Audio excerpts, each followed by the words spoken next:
11월 26일 토요일 하나님께서 오늘 우리에게 주시는 말씀은 베드로후서 1장 1절로 11절 말씀입니다.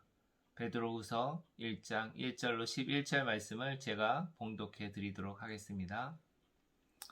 예수 그리스도의 종이며 사도인 시몬 베드로는 우리 하나님과 구주 예수 그리스도의 의를 힘입어 동일하게 보배로운 믿음을 우리와 함께 받은 자들에게 편지하노니 하나님과 우리 주 예수 그리스도를 알므로 은혜와 평강이 너희에게 더욱 많을지어다. 그의 신기한 능력으로 생명과 경건에 속한 모든 것을 우리에게 주셨으니 이는 자기의 영광과 덕으로서 우리를 부르신 이를 알므로 말미암음이라. 이로써 그 보배롭고 지극히 큰 약속을 우리에게 주사 이 약속으로 말미암아 너희가 정욕 때문에 세상에 썩어질 것을 피하여 신성한 성품에 참여하는 자가 되게 하려 하셨느니라. 그러므로 너희가 더욱 힘써 너희 믿음의 덕의 지식을, 지식의 절제를, 절제의 인내를, 인내의 경건을, 경건의 형제 우애를, 형제 우애의 사랑을 더하라. 이런 것이 너희에게 있어 흡족한즉 너희로 우리 주 예수 그리스도를 알기에 게으르지 않고 열매 없는 자가 되지 않게 하려니와 이런 것이 없는 자는 맹인이라 멀리 보지 못하고 그의 예체가 깨끗하게 된 것을 잊었느니라. 그러므로 형제들아 더욱 힘써 너희의 부르심과 택하심을 굳게 하라. 너희가 이것을 행한즉 언제든지 실족하지 아니하리라. 이같이 하면 우리 주 곧 구주 예수 그리스도의 영원한 나라에 들어감을 넉넉히 너희에게 주시리라. 아멘. 이 세상에서 가장 소중한 것이 무엇이라고 생각하십니까? 물론 사람마다 가장 소중한 것은 다 다릅니다. 그러나 한 가지로 기결된다면 생명일 것입니다. 생명. 이 땅에 발을 딛고 살아가는 사람이라면 물질과 권력, 돈과 명예를 가장 많이 생각하고 염두에 둘 것입니다. 그러나 그것보다 더 소중한 것을 물어본다면 그들도 역시 생명, 영원한 생명을 관심을 갖고 있을 것입니다. 그만큼 영원한 생명이 우리에게 가장 소중하고 중요합니다. 우리는 영원한 생명에 관심이 많습니다. 그러나 사실 영원한 생명을 주시는 분에게는 관심이 많지 않죠. 너무 바쁘게 살다 보니까 그분의 인생의 후반부에 가서야 주님에 대해서 또 영원한 생명에 대해서 관심을 갖는 분들이 있습니다. 그러나 안타까운 것은 이러한 관심도 없이 또 주님을 모르고 세상을 떠나는 사람들이 있는데 좀 안타깝습니다. 오늘 본문은 베드로 사도가 보배로운 믿음에 대해서 설명하면서 그 보배로운 믿음을 받은 자들에게 편지를 쓰는 것이죠. 이 서신을 통해서 이 말씀하시고자 하는 그 말씀이 있다는 것입니다. 우리는 하나님과 주 예수 그리스도를 아는 일에 자라나야 된다고 베드로 사도는 말씀합니다. 한마디로 우리를 부르시고 택하신 그분의 뜻에 따라 살아가라는 것입니다. 그러면서 세상에 넘어지지 않기 위해서 어떻게 해야 되는지 말씀하고 있는 것이죠. 10절의 말씀에 보시면 그러므로 형제들아 더욱 힘써 너희의 부르심과 택하심을 굳게 하라. 너희가 이것을 행한즉 언제든지 실족하지 아니하리라. 이것을 행한즉 그것을 오늘 본문에 말씀하고 있는 것입니다. 그러면 어떻게 자라나라고 어떻게 그분의 뜻에 맞게 살 수 있는지를 지금부터 말씀하고자 합니다. 베드로 사도는 마치 건물을 한 층 한 층 올리듯 이 자라나라고 말하고 있는데요. 5절과 6절을 잠깐 보시겠습니다. 5절 6절 제가 읽어드리겠습니다. 그러므로 너희가 더욱 힘써 너희 믿음의 덕의 지식을, 지식의 절제를, 절제의 인내를, 인내의 경건을, 경건의 형제 우애를, 형제 우애의 사랑을 더하라. 근데 굉장히 빨리 하고 내용들이 많아서 잘 외우기 쉽지 않은데 자세히 살펴보면 우리에게 믿음이 가장 기본이고요. 마지막에 큰 것은 사랑이죠. 그것을 하나하나 더 쌓아 올려가야 된다는 것이죠. 그럴 때 우리의 믿음이 더 강해지고 또 이 신성한 성품에 참여할 수 있는 것입니다.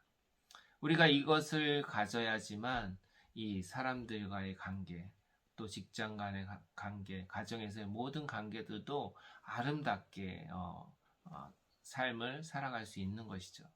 우리는 가정에서도 많이 다투지 않습니까? 아이들이. 또 직장에서도 또 상사와의 관계 속에도 선후배의 관계 속에서도 많이 다투죠. 이러한 신성한 성품, 이 8가지 성품을 가진다면 우리는 예수님을 점점 닮아가게 되는 것입니다. 신앙생활에 주 예수를 그리스도를 믿는 것이 정말 중요합니다. 그러나 더 중요한 것은 이 성품이 중요합니다. 그래서 이 성품 훈련을 받아야 되는 것이죠. 성도는 믿음은 기본이죠. 그 다음에 나머지 7가지들을 성품을 훈련받아야 합니다. 성품에 대해서 자세히 설명드릴 시간은 없지만 우리가 다 알고 있는 것들입니다. 먼저 믿음, 우리가 다 가지고 있죠. 덕, 그 다음에 덕을 쌓아야 되고요. 그 다음에 지식, 하나님을 아는 지식을 쌓아야 되고 또 절제도 우리 많이 해야 됩니다. 그 다음에 인내가 필요하죠. 인내가 제일 없는데 참는 것을 우리 잘 못하는데 이 인내도 필요하고요. 그 다음에 경건, 신앙생활의 경건을 필요하고 또 형제 위에 형제를 서로 사랑하는 것들이 우리에게 필요합니다. 마지막에 이 사랑을 점점점 더 해가라고 하면서 이 8가지 성품들을 이 건물을 쌓아 올리듯 쌓아 올려야 된다고 하는 것이죠. 베드로 사도가 왜 이러한 성품을 강조하는 것일까요? 이 4절 중반부에 잘 나와 있는데요. 너희가 정욕 때문에 세상에서 썩어질 것을 피하기 위하여. 정욕 때문에 세상에서 썩어질 것을 피하기 위해서. 우리는 썩어질 것에 많은 관심을 갖습니다. 영원하지 않은 것에 이 땅에 관심을 많이 갖죠. 이 신성한 성품에 참여하라는 것입니다. 우리는 이 성품 훈련을 많이 받아야 되는데요. 왜냐하면 이 죄의 본성에서 멀어지기 위함입니다. 우리는 회귀 본능이 있죠. 죄로 다시 돌아가려고 하고, 옛 성품으로 돌아가려고 하고, 옛날에 가졌던 그 성품들이 자꾸 올라오지 않습니까? 문제를 부딪히면. 혼자 있으면 아무런 문제가 있는데, 여러 사람과 같이 있을 때 그 성품이 드러나게 되어 있습니다.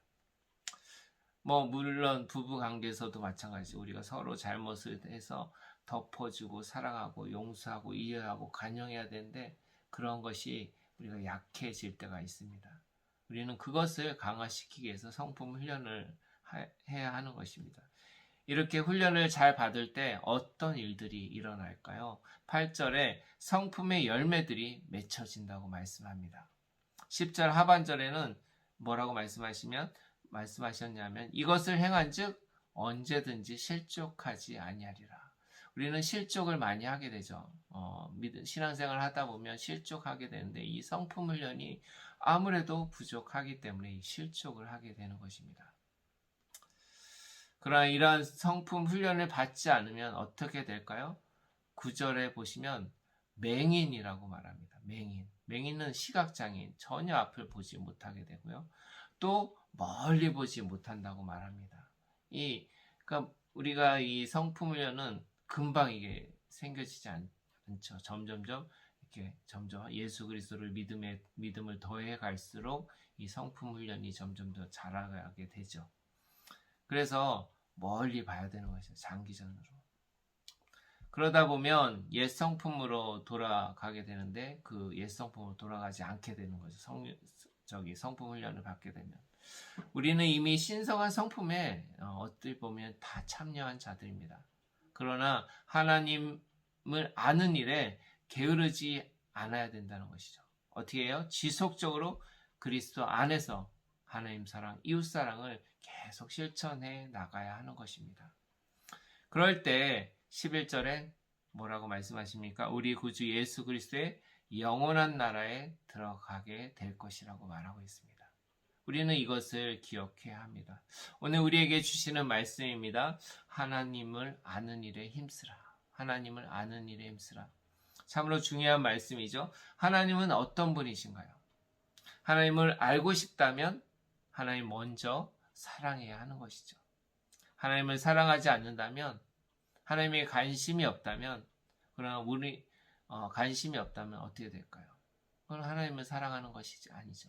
우리는 하나님을 사랑하고 하나님에 대한 관심, 하나님을 아는 일에 더욱 힘써야 하는 것이죠. 하나님 만나면 여러분 묻고 싶은 질문도 많이 있을 것입니다. 우리가 성경학교 아이들을 가르칠 때 말기 찬양을 가르치는데요. 이 단축어, 말씀, 기도, 찬양, 이것을 노래로도 부르고 또 가르치기도 합니다. 우리는 말씀과 기도와 찬양에 힘써야 하는 것이죠.